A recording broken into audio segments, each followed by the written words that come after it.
Assalamualaikum warahmatullahi wabarakatuh. Halo semuanya, perkenalkan kami dari kelompok 4 dengan materi Perang Patimura. Izinkan kami untuk memaparkan materi yang sudah kami siapkan. Perkenalkan, nama saya Katania Widya Wihardis. Saya Zahra Nursyifa. Nama saya Indah.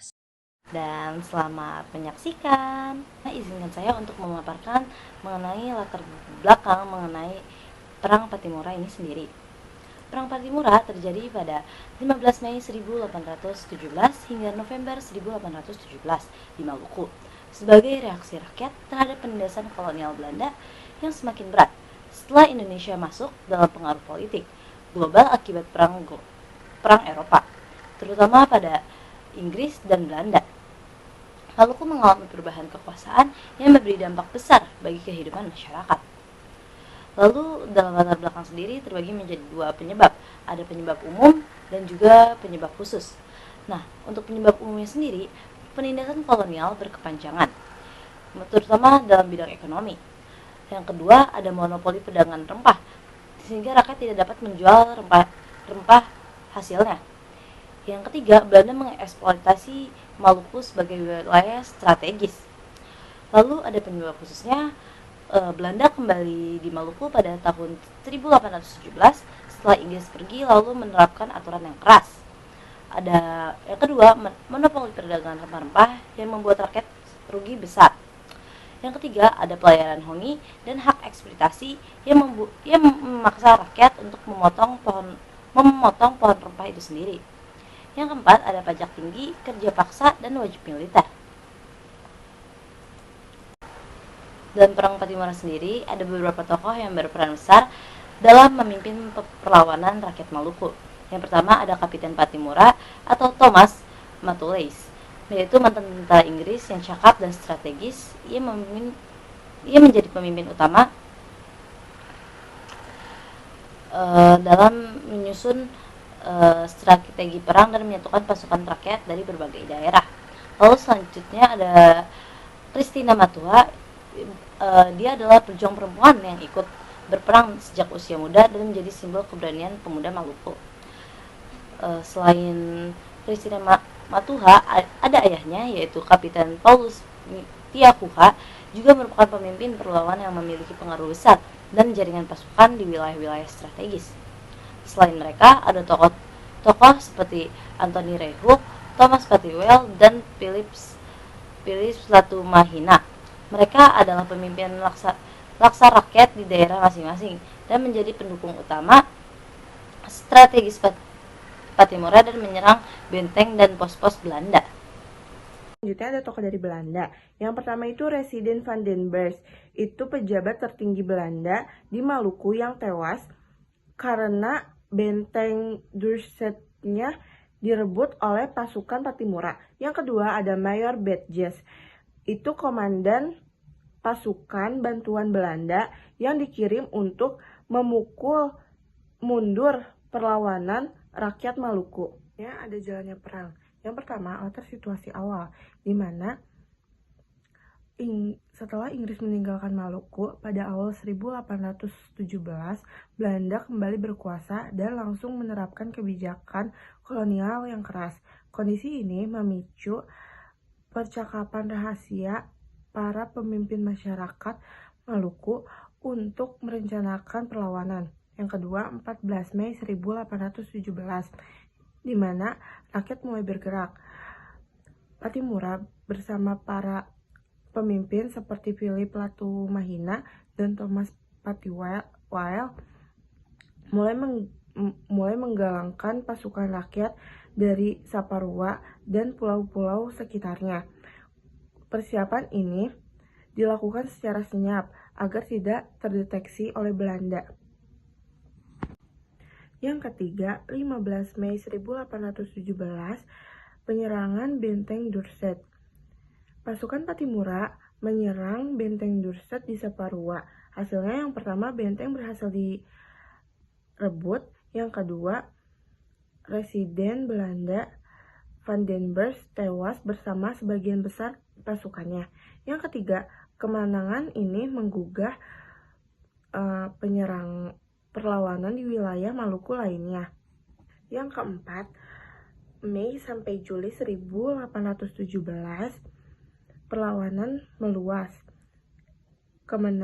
kemenangan menyebar. Yang keempat, Mei sampai Juli 1817, perlawanan meluas dan berita kemenangan menyebar. Dampaknya yang pertama, banyak desa dan pemimpin lokal ikut mengangkat senjata. Yang kedua, pos dan kapal Belanda di wilayah sekitar ikut diserang. Yang ketiga, Belanda makin tertekan dan mengalami kerugian yang besar. Yang kelima, Juli sampai Agustus 1817, Belanda kirim bala bantuan.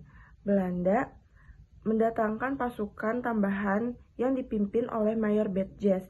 Namun, yang pertama, pasukan Betjes juga kalah dan ditarik pulang. Yang kedua, Belanda mengirim kekuatan yang lebih besar, lengkap dengan pasukan profesional dan senjata modern. Yang keenam, September sampai Oktober 1817, perlawanan mulai tertekan setelah pasukan besar Belanda datang. Yang pertama, desa-desa perlawanan diserang satu persatu. Yang kedua, pasukan Pattimura terpaksa melakukan pertahanan berpindah-pindah. Yang ketiga, terjadi pengkhianatan dari tokoh lokal yang memberi informasi kepada Belanda tentang posisi pasukan Pattimura.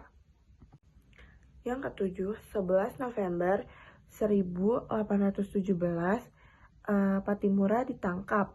Pattimura akhirnya tertangkap di Pulau Seram setelah Belanda mengepung tempat persembunyiannya. Prajurit banyak yang gugur atau ditangkap. Yang ke-8, 16 Desember 1817, dieksekusi, di mana Pattimura dieksekusi di Ambon melalui hukuman gantung. Namun, semangat perjuangannya tetap dikenang oleh rakyat Maluku dan Nusantara. Selanjutnya, ada faktor kegagalan. Kelebihan senjata dan teknologi Belanda. Belanda memiliki seriman, senapan modern, dan pasukan terlatih secara militer. Sementara rakyat hanya mengendalikan senjata tradisional dan seadanya. Yang kedua, ada pengkhianatan tokoh lokal. Pengungkapan posisi Pattimura kepada Belanda menjadi titik balik yang paling menentukan penyelesaian perang. Yang ketiga, ada koordinasi perlawanan terbatas. Komunikasi antar pulau dan satuan pasukan sangat sulit dilakukan, sehingga strategi besar tidak dapat berjalan maksimal. Yang terakhir, ada logistik lemah. Kekurangan makanan, obat, dan amunisi dapat membuat pasukan rakyat tidak mampu bertahan dalam perang dalam waktu panjang. Indah, saya ingin menjelaskan tentang dampak dan kesimpulan. Yang pertama, ada dampak politik. Belanda memperketat sistem pemerintahan dan kontrol di Maluku. Pengawasan militer meningkatkan di wilayah yang dianggap rawan pemberontakan. Yang kedua, ada dampak sosial. Banyak sekali keluarga yang kehilangan kerabatnya. Rakyat hidup dalam ketakutan akibat penindasan pasca perang. Semangat persatuan dan identitas Maluku semakin kuat. Yang ketiga, ada dampak ekonomi. Belanda kembali menguasai produksi. Pemerintahan kolonial menanggung biaya besar untuk operasi militer. Dan yang terakhir, ada dampak nasionalisme. Perjuangan Pattimura menjadi contoh bahwa penjajahan bisa dilawan. Peristiwa ini menyebarkan inspirasi ke perlawanan di daerah lain. Pattimura dikenal sebagai salah satu pahlawan nasional. Kesimpulannya, Perang Pattimura pada tanggal 1817 hingga November 1817 merupakan salah satu perlawanan terbesar rakyat Indonesia pada masa kolonial, muncul akibat tekanan ekonomi, politik, dan sosial. Kolonial Belanda kembali berkuasa pasca Inggris. Perang ini meninggalkan dampak besar bagi sejarah Indonesia. Perjuangan Patimura menegaskan bahwa penjajahan dapat dilawan dan fondasi nasionalisme Indonesia. Sekian pemaparan materi dari kami, kurang lebihnya mohon maaf. Wassalamualaikum warahmatullahi wabarakatuh.